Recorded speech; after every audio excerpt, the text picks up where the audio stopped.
In this video, I'm going to show you how to set up a standard shopping campaign step by step.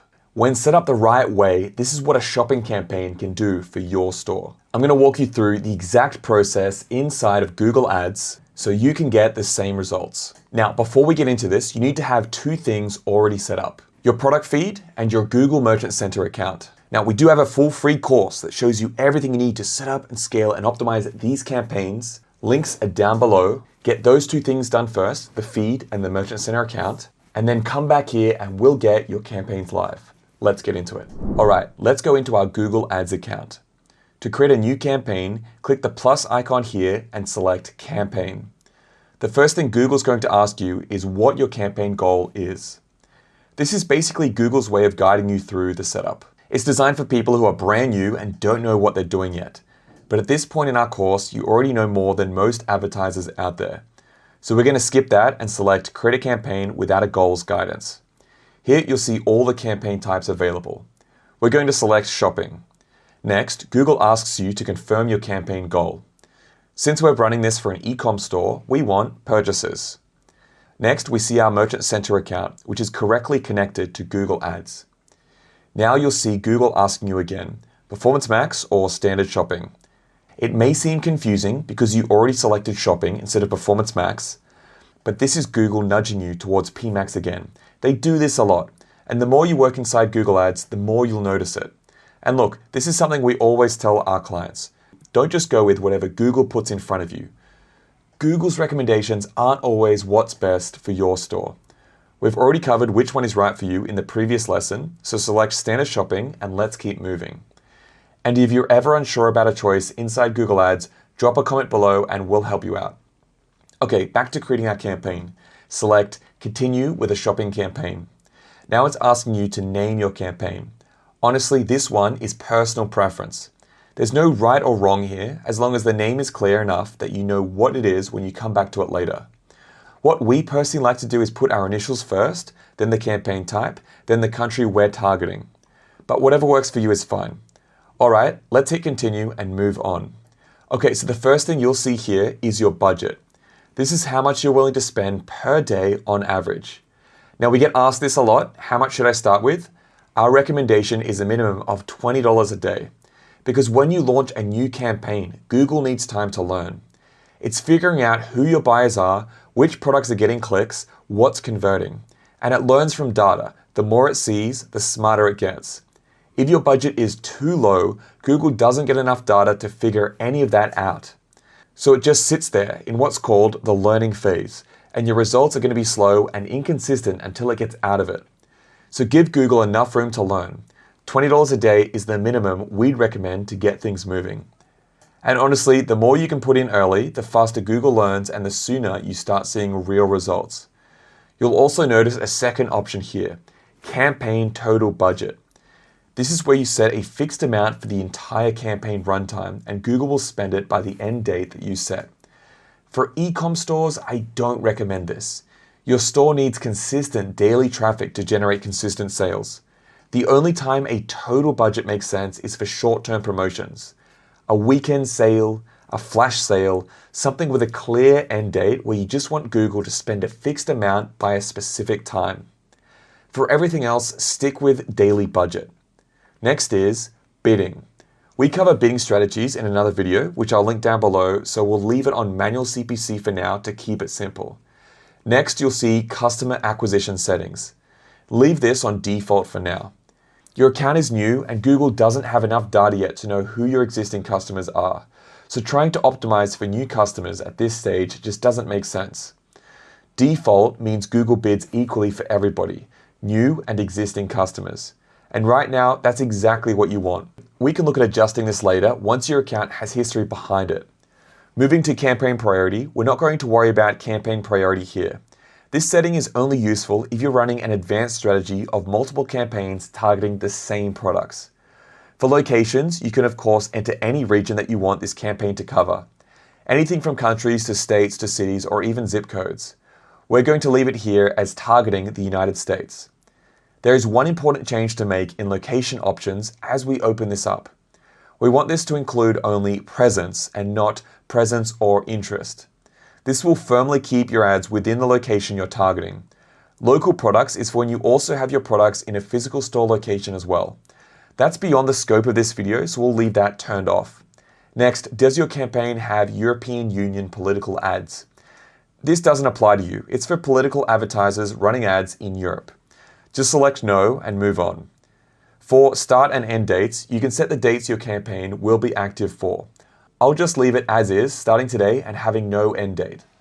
Next, you'll see campaign URL options. We're going to leave this for now. It's outside the scope of what we need to set up at this stage. Now, for networks, you'll see an option to include Google Search Partners. Unselect that. When you're just starting out, you want to keep your focus narrow with just Google Shoppers for now. As your account grows and you have more data, you can start looking at expanding. Okay, let's click next. For the ad group name, that's completely up to you. I'll keep the default here. Since we set manual bids earlier, Google is now asking for your default bid. This is the maximum you're willing to pay per click. Now, figuring out where to start can feel tricky, but as a general rule, we recommend starting around $3 to $4 per click. Then, after 2 days, check your data. Getting clicks? You can look at adjusting from there. Not getting anything? You may need to go a little higher. The goal when you're starting out is to get data as fast as possible. You'd rather get 10 clicks a day than 1 click a day for the next 10 days. Finally, we're at product groups. This is where you choose which products to show in this campaign. Now, I want to stop here for a second because this is important. A lot of store owners go with all products and leave it at that. And the problem with that is that Google may spend your entire budget on just a few cheap or high volume products. Your other products never get a chance to show, never collect data, and you never find out if they could have been your best sellers. So even from day one, I recommend doing some basic segmentation. You don't need data to do this. You already know your products.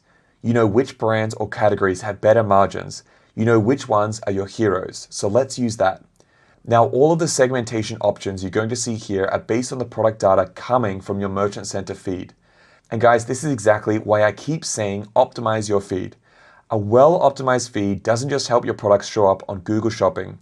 It also gives you more options and more control when you're structuring your campaigns. We have a full step-by-step video on feed optimization in this course. I'll leave the link to it below. Okay, so here's how to think about which segmentation to use for your store.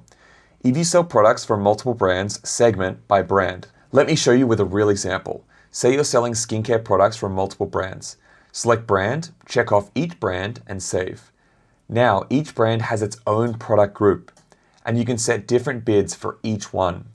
If you know Aveda converts better or has stronger margins, bid higher on it. This will give it more visibility, more budget, and more room to perform.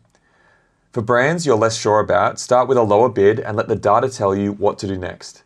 And if you sell your own branded products, segment by product type. Product type is a field you set up for yourself in your feed. It's essentially the categories you created for your own catalog. Using the same skincare example, if everything is your own brand, your product types might be aftershave soothers, anti-aging cream, beard balms, body cleanser, and you can see the list keeps going here for the product types created for this account. Now this means that each gets its own product group. Each gets its own bid based on what you know about your margins and your best performers. And the last one is custom labels. Now this one is my favorite. Custom labels are fields you set up yourself in the product feed or directly in Merchant Center. And because you create them, you can label your products in any way that makes sense for your business. They're a fantastic way to further sort and segment your products. For example, let's say you're selling t-shirts and you know that certain colors are more in demand than others. This allows you to have a custom label for colors. By subdividing the more popular colors into their own product groups, you can make sure they get higher bids.